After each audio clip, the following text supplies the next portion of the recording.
remember everything that's going on. Yeah, so feel free to kind of just push buttons and sort of kind of work your way around the system. It's, if you want to. So if we so we've got the engine page on here. So that's one of the kind of the chapters on here, or the main pages. So you've got kind of your map mode on there, the NERIS, the checklist which we've looked at, the flight plan which we'll come back to, and then see through your yes, different map modes there, waypoint information. One thing you can also do, so if you bring up the cursor on here, on our waypoint information page, we were looking at the comms before, you can also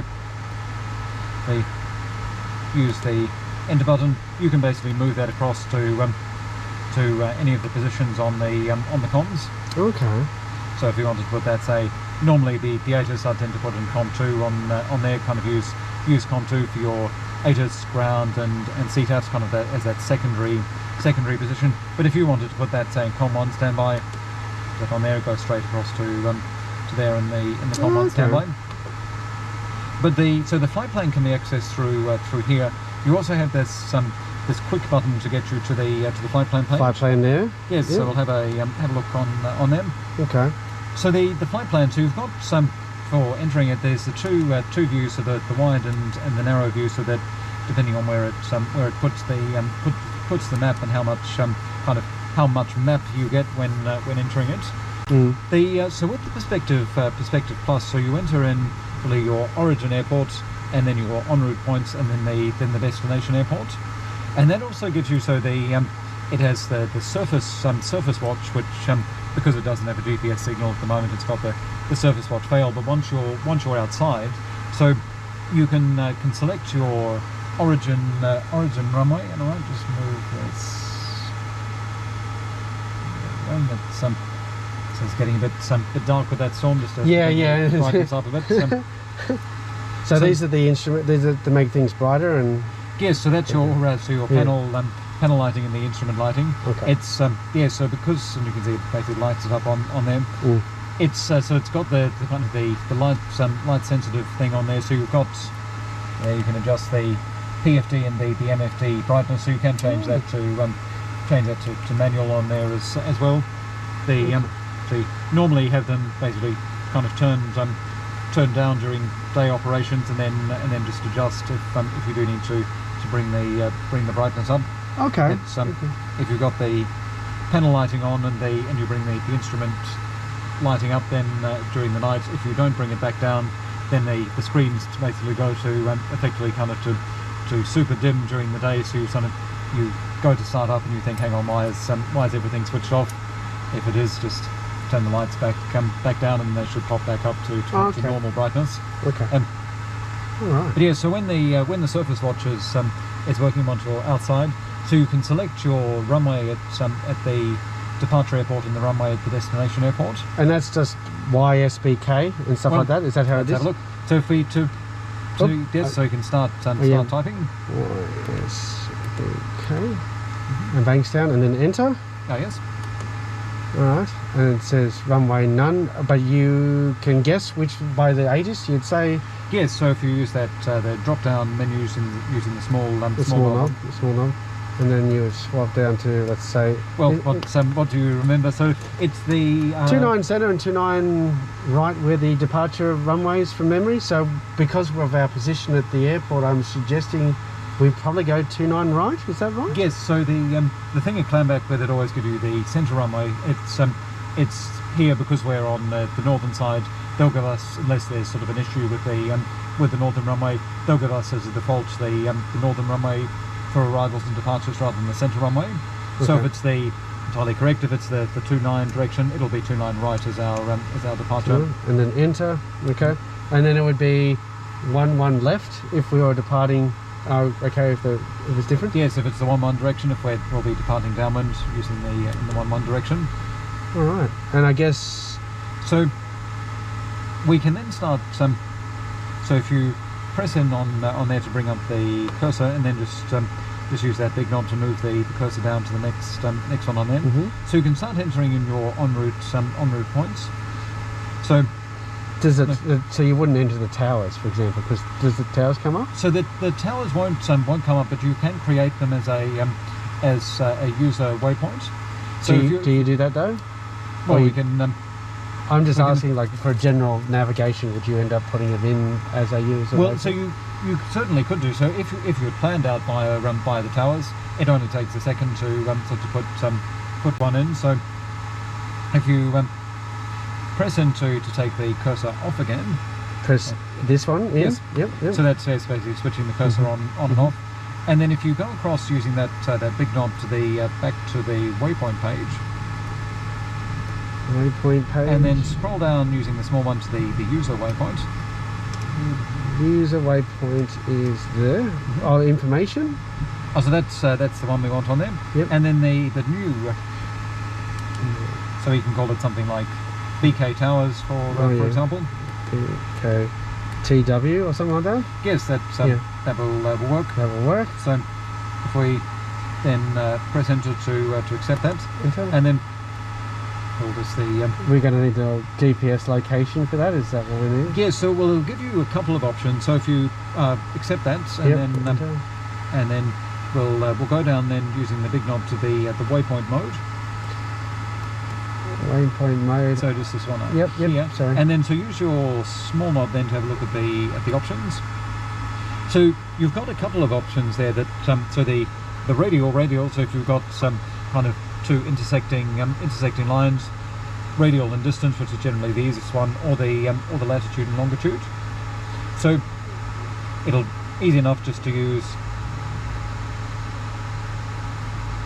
on there Bankstown Aerodrome reference point. So it's basically at 286 at 8 miles. So if we select that radial distance. Radial distance, just enter. Yes. Yeah. And then the reference waypoint. So if we put BK for that. BK. Anything else for that? And then just to enter. Enter. So it's Australia, obviously. Yes, that's the one we want. Yep. And then the radial, so it's 286. Big knob. So we can just type I'll just that type it in. 286. and then enter that. Enter. Yep. And then distance is actually 7.7. 7.7. Yes. So to be precise. So 7. And then how do I go over to big knob and then 7 again? You've also got the decimal point on there. So. I'd use my eyes. I should, and then enter. Okay. There we go. So that's now going to pop up on if we say look at the map page. There we go. You can see it on there. The BK Tower. Yes, the user waypoint as we go in closer. Seeing that rangefinder. There we go. There's the orange dot. Yes, BKTW. So if we go back to our flight plan now, we should be able to enter that as an en route point. Flight plan is here. Yep. Okay, and I go BK.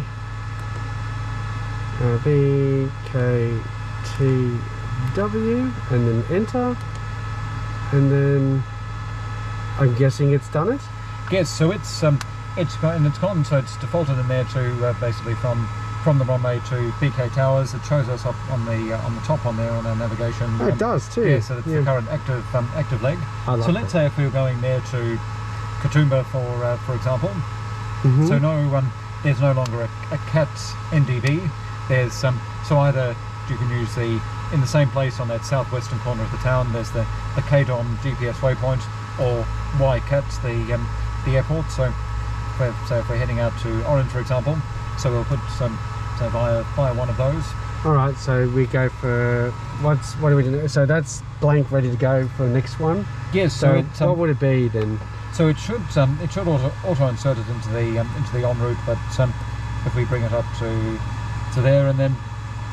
I don't know what the destination would be. Also, we'll put let's say Katoomba Aerodrome. So it's YCAT. YCAT, yep. And you can kind of check on there that it'll come up with the. Normally, if it's got a GPS position, it'll give you bearing and distance, but the location on there, and then on the map where it is. That's an ALA or something now, isn't it? Yes. Yeah. So that's that's on the northern side of the town. God. There we go. So I enter that, and that will continue our waypoint to Katoomba. All right. And then onto we said Orange. So would you go via Bathurst? You certainly could do, yes. YBTH, and then that's okay. Enter, and then orange would be. So then for orange on the Perspective Plus, so if we now scroll down to the last one to that destination. This one or the next one? To the next one on there, and then if we enter in orange on there. YORG, is it? Yes. I'm remembering things. And then enter. And that puts, so when I do the last line, that's basically my end destination, because if I typed it in, it's going to want to know what my next destination is that right? Yeah, so if you, when you put it in on there, so it will pop up on the top right there in our destination box, and also give you the option then for the surface watch with the Perspective Plus to select the runway. Okay. So if we were to select, say, runway 11, for example, if we lined up on the wrong runway, then it will then give you basically the check runway advisory. Okay. So it will come up and it will say to you, it's going to give you a flashing advisory message on there, and it will give you the oral alert check runway. Is 11 the default runway for orange though? So orange has no, so unlike Cessnock, for example, where it's got the 3-5 direction as preferred, orange doesn't have a preferred direction. Okay, I'll check the ERSA for that, wouldn't I? Yeah, so in the case of orange, it's simply whatever the wind's favouring, the runway's sort of huge, so you might say if you were, it really just depends on which direction you're arriving from. Or what the traffic's doing as well? Would you base it on what the other traffic's doing as well? Yes, so that would be if there was any traffic there, that you wouldn't want to to go against the traffic. Although you might have, and what you can do, so if you bring up the cursor on them and go to orange and then press enter, that takes you to the waypoint information page. So you might have traffic, say, and sometimes you've got helicopters that are doing circuits on the grass runway, but say small aircraft, little ultralights, that sort of thing, that are using that small runway. So in that case, you just let them know and fit in with that traffic. But if you had, say, if the wind was light and you had say traffic on in the 11 direction, you wouldn't want to go in for the 29 direction, just because it might be slightly easier in terms of taxiing with that. Obviously, it kind of depends on what the traffic is, what they're doing. Obviously, it's not showing me where the ramp is though, or am I just not seeing it for some reason? It doesn't. It only gives you the the runways on there. So I remember 29. I think the ramp's over. I can't remember. I'd have to look. Yeah, I'd have to do what you're doing. Yeah, that's what I thought. It actually will do if you've got the safe taxi charts loaded in there. So on the safe taxi charts, it basically gives you the geo-referenced chart on there, so you'll see where the taxiways are. And so without the current safe taxi, it only gives you the aerodrome itself. Yeah, because I just remember landing once and then taxiing forever on the runway to get to the ramp. So in that case, if the wind was favourable, you'd land from 11, so you don't have to taxi as far, obviously. Could do. You could land a little bit further along on 29, so at the touchdown markers, particularly say with the Cirrus, where you're landing a bit faster, and then you just roll through and don't use any brake, and that will probably work out. In the case of orange, it's more the departures that are the issue, because if you're departing in the 11 direction, then you can go to Bravo. You've still got, say, 1,800 meters or something like that in that direction, so sort of way more than you do at Bankstown. So you can, even if it's a bit busy, you can kind of, as long as you're happy, you can depart without backtracking. But the 29 direction, you really need to backtrack. So you just need to find a spot to be able to get down there and then to line yourself up with the 29 direction. You probably want to give yourself the most runway anyway, just in case you have an issue. I would. Yes, always good to give yourself plenty of space. All right, so we've done that. So what's next? So that's now gone into the active on there. So you can see now on our map mode that we've got, so the magenta on there, our active modes are heading out to the towers. We'd have a distance and a time on there once we're moving and once we've got a GPS signal. So the magenta line is only showing us our first leg based on what's active, and the standby is white. Exactly. Okay. Yes. So you've got in there, we can see if we zoom out further. So Waikato, then out to Bathurst, then out to runway 11 at Orange. Oh, God. And I know this just a little bit off the topic. If I wanted to go to Mudgee, would I go the same route but to Bathurst and then go to Mudgee, for example? So you could, would that be the best way, or because you're going, or would you go direct from Katoomba to there? Because there's probably not much there from a safety perspective. So the easiest thing for Mudgee is just go through Richmond. So just put in a plan and just get clearance for a CTA departure and go up as you just Richmond Mudgee. Oh, okay. And the same thing. I've never done one of those, I don't think. The same thing if you're coming back in. So I'd plan via Richmond, but have the so there's CAT up there on the on your charts. If you couldn't get the clearance through Richmond, you kind of call them and they advise that clearance through Richmond won't be available. Then I'd just track down to Katoomba and into Prospect through them. And the same thing if they advise that CTA clearance won't be available on departure, across to Katoomba and then to cut up through them. So I would have to call to get permission before I take off, or even pre-flight, so to speak? Yes, well, so you'd put some, and sort of, you'll look at this more in the future. Sorry, I'm skipping ahead again. But yes, so you put in, and it's something you can do through Oz runways through your plan through your EFP. You would submit a flight plan, so they'd know, okay, yes, we're expecting that you're going to call for clearance. And that'd be a VFR flight plan too. Yes, it'll be a VFR flight plan through CTA. And then when you give your taxi call, so instead of simply advising, yes, Bankstown Ground, Cirrus Papa Delta X-ray, on Charlie, information Delta, request taxi for upwind departure, you would advise simply Bankstown Ground, Cirrus Papa Delta X-ray, on Charlie, information Delta, for Mudgee, to POB, request taxi and airways clearance, and then they'd coordinate with Sydney, so that they just simply give them a call on the phone, and Sydney basically says yes, we can facilitate the clearance for Papa Delta X-ray, or they'll say no, it's too busy at the moment, we can't take them in, and then ground will either come back with your clearance, or basically to advise that yes, the clearance won't be available. Okay, does that mean that you would have to alter your plan? Obviously, like through the system, if that was not advisable? Yes, so what you would do, so particularly sort of at PPL level, when you're kind of learning things, you would have basically two plans there. So you would have one for with clearance, and then one without clearance. And you just revert to the one without the clearance if you couldn't get the clearance. Yes, so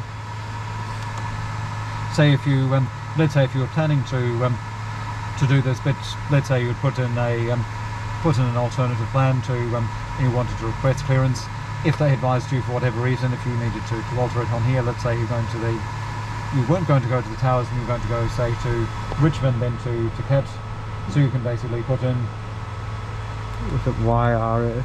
YSRI? YSRI for the airport. Yeah. So they will just then insert it just there above that current one. Okay. If you wanted to remove our Towers waypoint on there and go straight to Richmond, then you can just bring up the cursor. Well, it's pretty quick and easy, isn't it? I suppose, like, I for some reason thought it might be a bit difficult to change everything. Well, so the main thing, it's obviously it's a bit difficult at PPL level, working with maps and sort of things like that. But if you, even at the PPL level, if you have the kind of the two, if you're just using, say, paper plans, if you have kind of the two things planned out, then that will make it a lot easier. On the same map, wouldn't you? So you'd have one track going this way, one track going that way, and you just know that you've got to follow that alternate track. Yes, so basically what I'd do is to have kind of two printed flight plans. So I'd have, yes, kind of one printed out for my CTA departure and one for non-CTA, and then, okay, yes, CTA departure is not available, okay, I'll take that one, and okay, I've got my CTA, and then that would have, say, whether you want to do it on the same flight plan or do a sort of separate mud map, something like that. That would then have, okay, so the frequencies applicable for this non-CTA departure, and then the one for CTA with, okay, it's the frequencies applicable for that.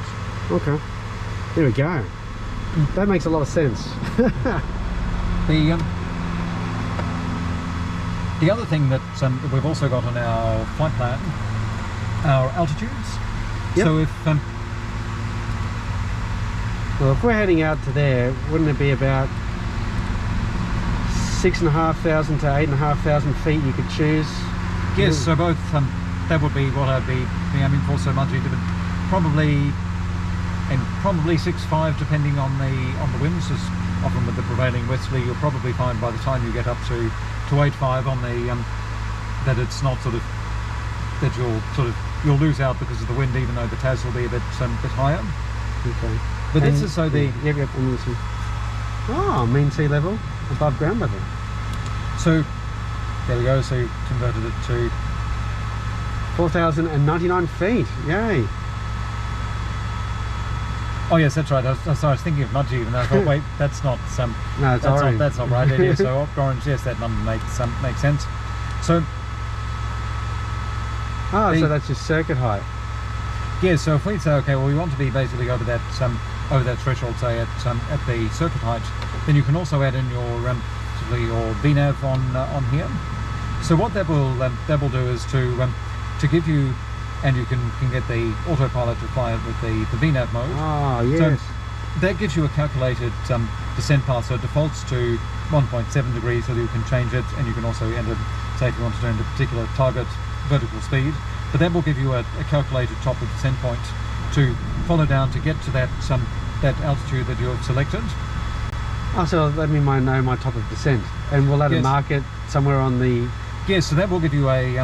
We won't see it on here since we don't have a signal at the moment. That will basically, based on your current altitude, it will just vary that top of descent point to give you that 1.7 degree slope. Okay. So what will happen is if you were kind of following that down, so you'd be cruising with it kind of sort of say 8,500 for example. So as you approach, you just dial it down to the 4,099 and then activate the VNav.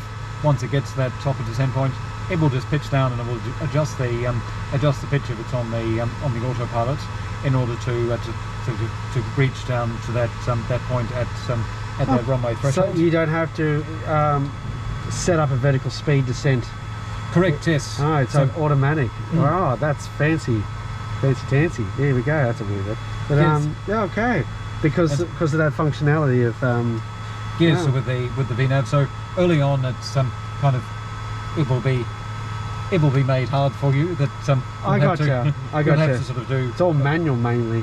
Do we when we're doing navs? Do we actually use the autopilot for? So, oh, sorry, I keep interrupting. So early on, you you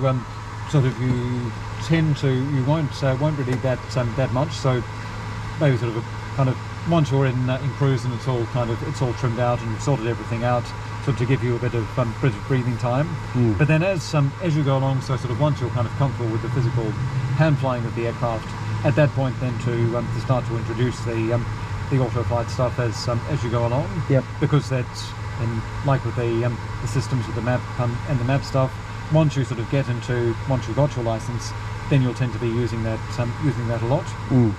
So it's when you're kind of flying with the auto flight systems on, what you'll find is that you kind of have less to think about in terms of monitoring the attitude, whether outside or on the PFD, but more to think about with your autopilot scoreboard up here. So basically, what is the autopilot doing, and what's it going to be doing next? So it changes that scan just that little bit. Okay. But early on, just kind of basically you'll be mainly just sort of hand flying, getting used to making sure that you can kind of climb nicely, that you can level out nicely, get it in trim, and then sort of on longer legs, yes, put it on in the cruise just to keep kind of give you a little bit less to sort of a bit less in terms of the workload side of things. Well, I've got a flight board, the knee one that you strap together. So I've got some pages that I could put mud maps on and stuff like that if I have to. How relevant is the mud map system going to be if I've got the MFD as a backup, so to speak, in complementary to the map itself?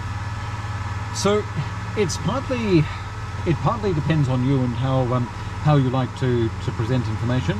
So one thing Minto was always a huge fan of the visual mud map, but I tend I tend not to sort of like that quite as much as kind of a written or a note based mud map. So say for kind of for CPL where it's kind of sort of just all dead reckoning type stuff. So for that I basically just had a kind of sort of an annotated little written mud map that will go, okay, at this point I need to do this point I need to do this, and including, okay, yes, I'm looking for these visual landmarks out there. I think that's kind of what I've got. I don't know if you've got an example of what you're talking about, but is it just text-based like this sort of thing? Versus... Yeah, so kind of it's kind of a sort of a process based thing. Okay, so as I get to, say, for example, if I was going out to the towers, that okay, to the towers, okay, change frequency, and basically, okay, as as I get to, then I'm looking for Warragamba. Yep, okay, there we go. After, say, so you can tick it off as you go. Yes, okay. After 10 minutes, I expect to see, okay, Springwood off to Ankatuma off to the right. Yep, that's got that there. Okay. And then, okay, as I approach Katoomba, okay, frequency change 13525 done. Oh yeah, at Katoomba you should make that frequency change, isn't it? It is, yes. So the one of the things, so the frequency changes, you don't get very much information on here as to the required frequency. So it doesn't show you, unlike on the maps, but you can have a look. So if you go into the Katoomba on them, it shows you for particular aerodromes what the info frequency. So if you get lost and you think, hang on, am I on the right frequency, you can always look up an aerodrome nearby, and that will give it. So that's the area frequency over Katoomba, but that's the frequency for the LA